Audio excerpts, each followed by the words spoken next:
On y va. Europe 1. Mon Dieu.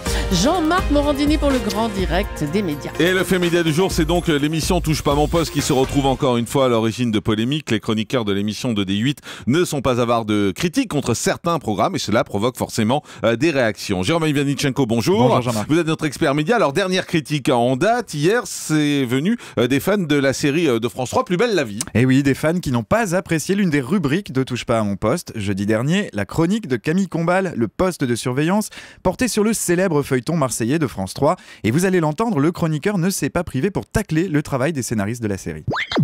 Ça cartonne, mais ils ont un secret pour que ça cartonne. C'est pas n'importe comment. C'est que les fins d'épisodes sont haletantes dans Plus belle la vie. Là, par exemple, on a trouvé la femme qui pète un plomb parce qu'elle apprend une nouvelle très triste, mais franchement, 5 ans après tout le monde, ils dorment un peu, les scénaristes.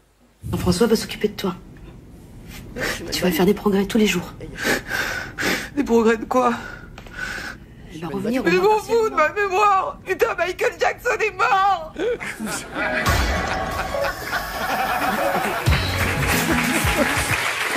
C'est la fin d'épisode. Alors dans cet extrait du feuilleton, un extrait qui date de la fin du mois d'octobre. Alors niveau réactivité, d'ailleurs, Touche pas à mon poste n'a pas de leçon à donner, on dirait.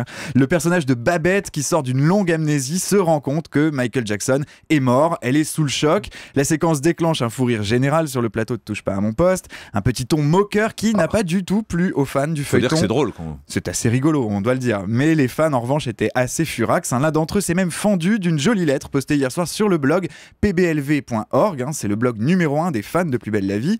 Une lettre dans laquelle il exprime la lassitude des fans face aux moqueries à répétition de l'équipe de Touche pas à mon poste. Et il ajoute qu'on aime Plus belle la vie ou pas, ça c'est le droit de chacun, mais qu'on sorte un extrait de son contexte pour la décrédibiliser, c'est nul. Et il termine ainsi: je me mets à la place des téléspectateurs qui ne connaissent pas la série et ont vu cette séquence, ils doivent prendre les fans pour des demeurés. Voilà, je peux vous révéler en exclusivité que Cyril Hanouna va répondre en fait à ces critiques des fans de Plus belle la vie, puisqu'il va organiser une émission spéciale autour de Plus belle la vie avec les acteurs de Plus belle la vie. Ce sera sa façon à lui de répondre. Information exclusive Europe 1. Mais hier, c'est Laurence Boccolini qui a poussé elle aussi un coup de gueule contre Touche pas à mon poste. Oui, il faut dire que lorsque les chroniqueurs de TPMP évoquent Money Drop, le jeu animé par Laurence Boccolini, ils n'y vont pas par 4 chemins. Peut-être parce que le jeu de TF1 est en concurrence frontale avec Touche pas à mon poste. Ça peut être une piste pour comprendre ces attaques à répétition.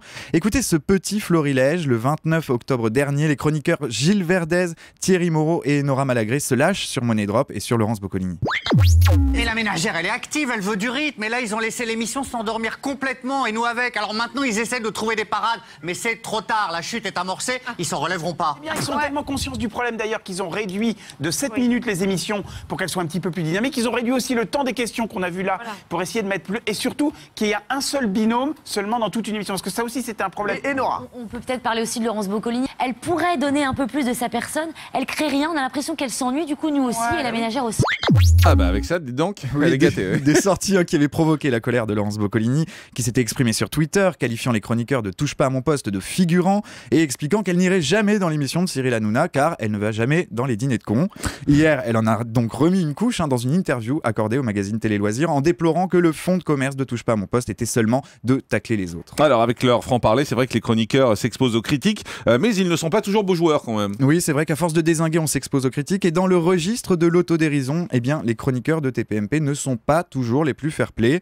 Il y a quelques jours, Valérie Benaïm était littéralement fumasse contre un quiz rédigé par le site téléloisirs.fr, un quiz dans lequel elle était qualifiée de chroniqueuse passe-partout, qui se fond dans la masse, gentille mais inintéressante et dispensable. La semaine dernière, c'est le site téléstar.fr qui publiait les salaires des chroniqueurs de Touche pas à mon poste, qui toucheraient 700 € bruts par émission. Une information qui avait énervé les chroniqueurs de Touche pas à mon poste, des chroniqueurs à qui l'on rappellera seulement ce vieil adage, qui sème le vent récolte la tempête. Merci Jérôme Ivanichenko.